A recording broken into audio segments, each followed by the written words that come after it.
Salve or salvete, today I am debuting my new series, the tldr series. This video will be a much shorter version of my original participles video.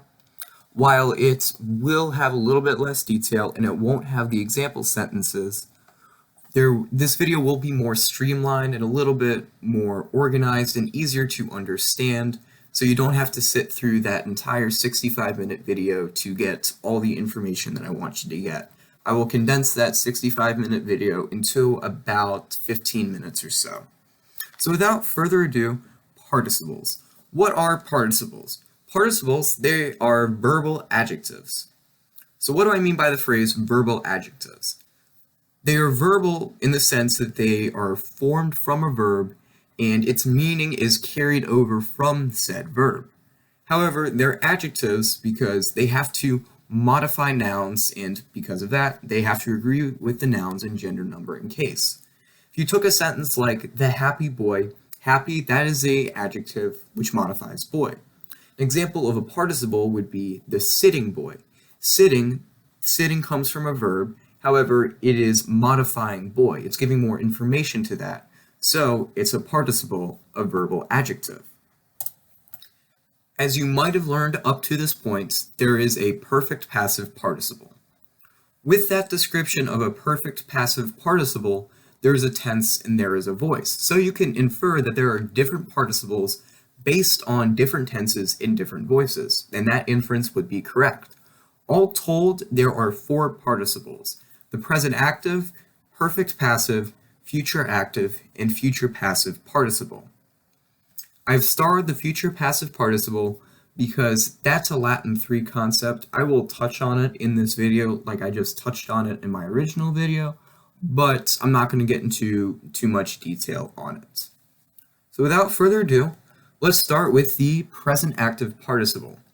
The present active participle, this is formed by going to your second principal part and removing that entire infinitive ending, the RA, the ARA, and so on.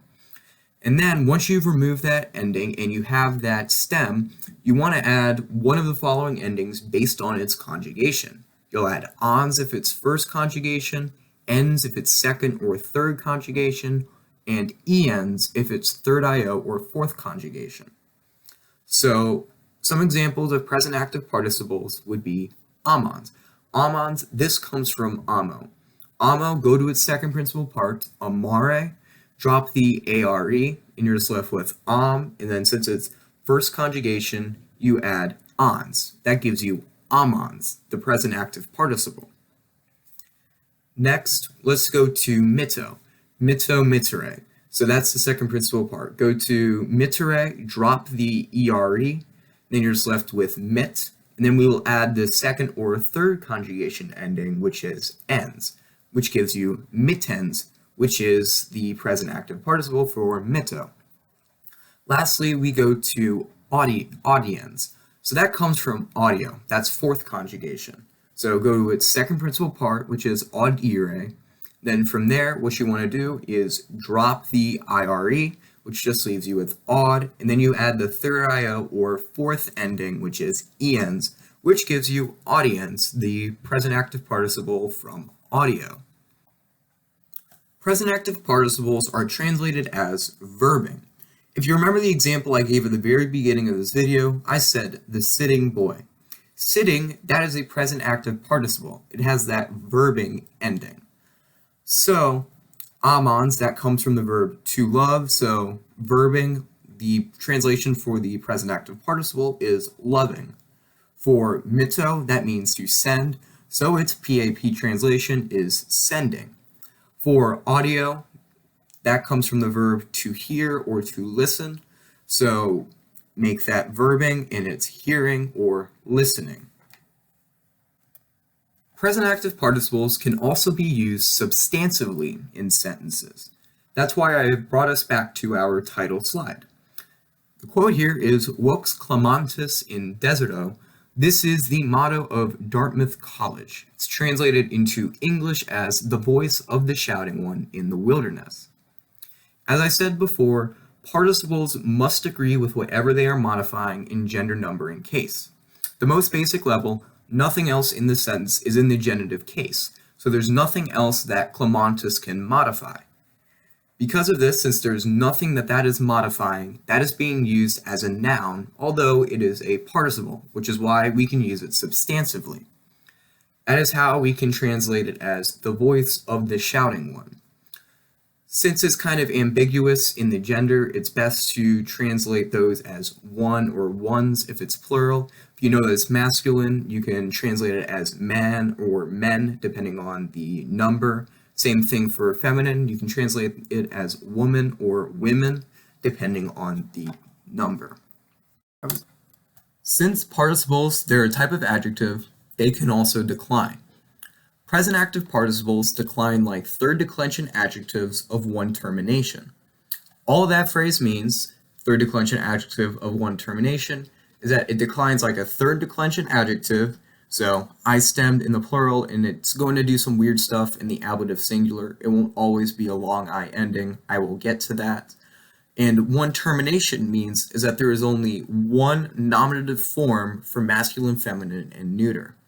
So think of how ingens ingentis, meaning huge, declines. It doesn't matter if I want to say the huge field, ingens ager, the huge ship, ingens navis, or the huge building, ingens edificium. Even though the gender was different for each one of those phrases, the form of ingens was still the same. Participles, they decline similarly, which you will see in a second. So here's a chart of how the present active participle of amo declines. As you see there, there's only one form for masculine, feminine, and neuter in the nominative, which is amons. Another quick thing to note is remember the neuter rule, the accusative singular and the nominative singular, not just singular, this will also be the same case in the plural, they both have to be the same. Now I promised you that it does some weird stuff in the ablative singular, so I'm going to go over that. As you see there, it can be one of two forms, either amanti with a long I or amante with a short E. Most of the time you will see it as amanti. That is when it is used as a true adjective. You will use amante if you are using the present active participle either in an ablative absolute or substantively. So to review, true adjective, amanti, long I, ablative absolute, or translating substantively, amante, short E. That is how the present active participle declines in the singular. Here's how the present active participle declines in the plural. You see there's nothing weird about the ablative plural. That's still all dablative plural. Dative and ablative are still the same. Like I said, they're I stemmed, so take notes of where you see that, especially in the genitive plural and the neuter, nominative, and accusative. Now we move into the perfect passive participle. Perfect passive participle, this is formed by, well, it's not really formed by anything. It is just the fourth principal part. A quick note on that is textbooks like Ecce Romani, they will sometimes give the fourth principal part of some verbs as ending in TUR-US or UR-US. Take a verb like ambulo. Ecce Romani gives its fourth principal part as ambulaturis. However, the UR in that ending, that means that it's a future active participle.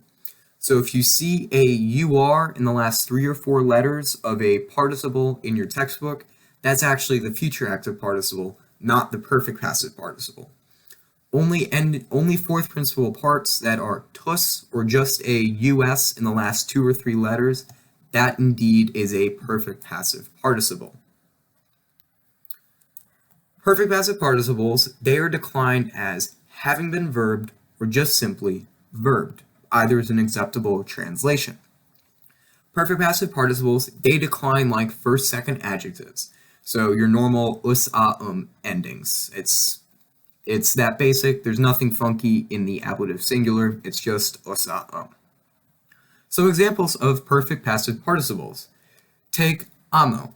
Go to its fourth principal part, which is amatus, and that's it. Amo means to love, so in that having been verbed mentality, it's having been loved.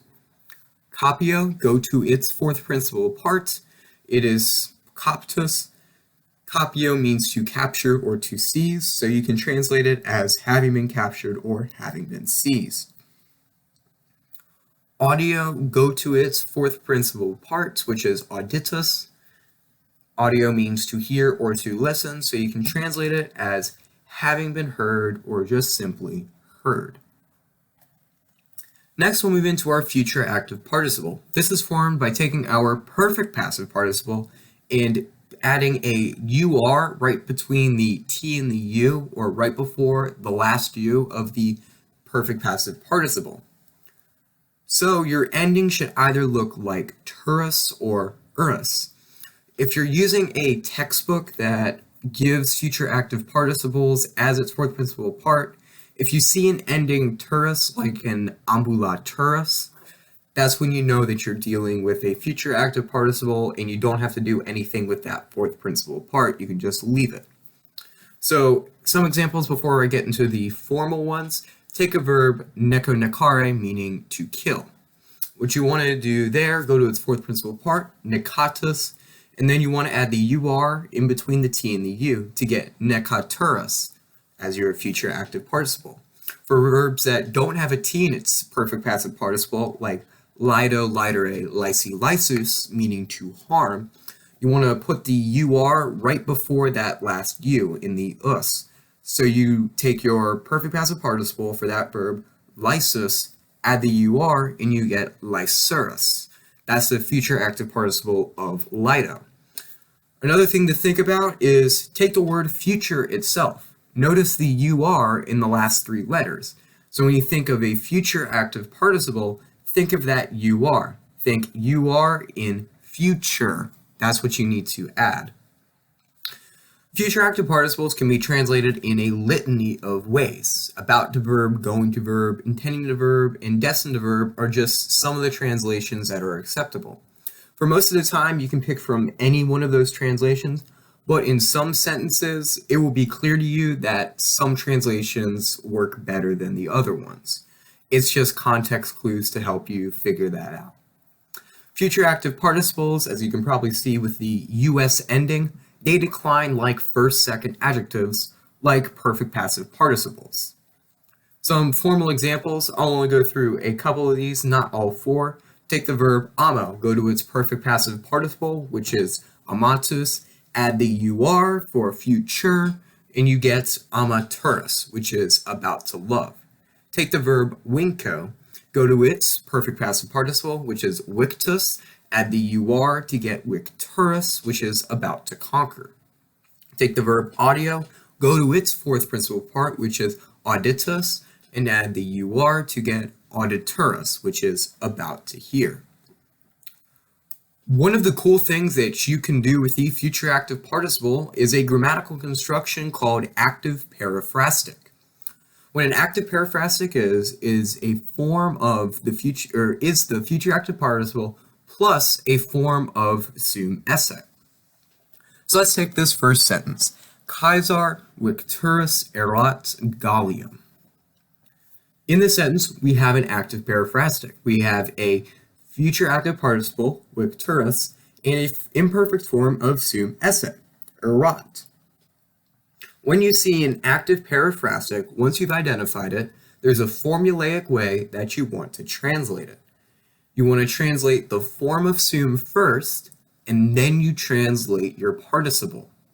So in this sentence, it would be Caesar or Kaiser was about, or you translate that was first, get that form of sum in there, then your participle, about to conquer, and then you go on to the rest of the sentence. In our case, it's just one word, Gaul. Some more examples. Servi fugitori erant Romam. Here, you start with the subject, the slaves, then you get to the active periphrastic, the fugitori erant. So here, you translate that form of sum first, which is were, then you translate the participle, which is about to flee, then you get onto the rest of the sentence, which is just Rome. This last sentence, you get the active periphrastic in the phrase amatura est. So we have a present form of sum esse, so that form of sum that we're going to translate, that's going to be is. So we can start our sentence. So Cornelia, and then we move into the active periphrastic. Like I just said, translate the form of assume first. In this case, it's going to be is. So is, and then you translate the participle, going to love, and then you get on the rest with the rest of the sentence, which is Valerius. So all told, it's Cornelia is going to love Valerius. Finally, we get into the future passive participle. As I said at the beginning of this video, this is a Latin 3 concept, so there's a bunch of cool stuff that you can do with it. You can form gerunds from this. You can create passive periphrastic, but that's not this video. That's a different one. The future passive participle, it can also be referred to as the gerundive. The future passive participle is formed by taking your present active participle, subtracting the s from its nominative singular form, and adding the ending dus. Another way you can think of it is adding the du in between the n and the s of the nominative singular ending. So an example, I'm only going to do 2 of these. Take the verb deleo. Here you go to its present active participle, which is delens. You get rid of that s, which just leaves you with delen, and then you add the dus to get delendus. Delendus sounds familiar.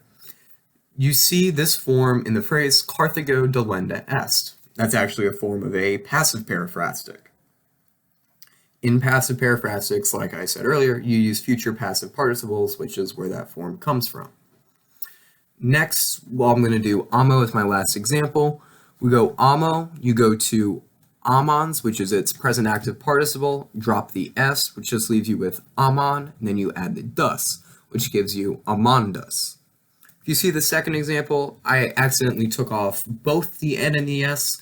As long as you know that the ending will look like endus, then you're good. These participles are translated as to be verbed. In closing, participles are verbal adjectives.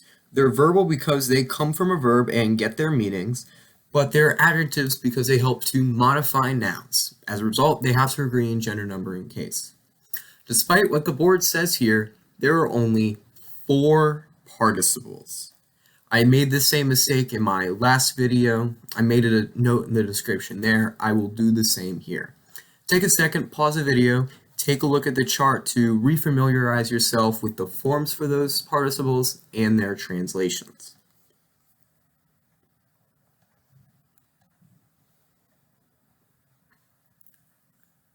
Present active participles decline like third declension, one termination adjectives. If you forget what that looks like, think of ingens, ingentis, meaning huge, audax, audacus, that's another one, as well as prudens, prudentus. Being third declension adjectives, present active participles are also I stems when they are declined. You'll see that in the plural. Present active participles can be used substantively.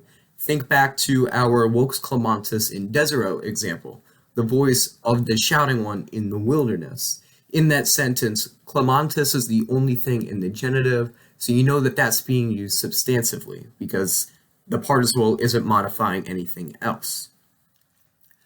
Perfect passive participles and future active participles, they decline like normal first, second declension adjectives.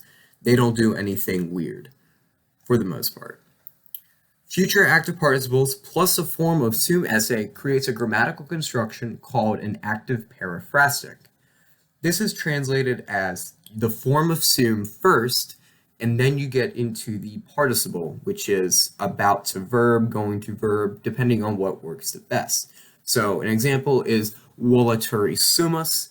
Here you translate the form of sum esse here first, which is we are, and then the participle about to fly. This is the most important thing that I want you to take away from this video. If you've fallen asleep and you've woken up now, great. You can forget everything else from this video. I want you to take away this. Participles must agree in gender, number, and case with the noun that it modifies. They've got to agree. Participles must agree. That's really the most important thing. Remember, gender, number, and case for participles, they've got to be the same, unless you're using it substantively, because in that case, it's not modifying anything. It's just on its own. That is it for this video. Thank you so much for watching and have a great day.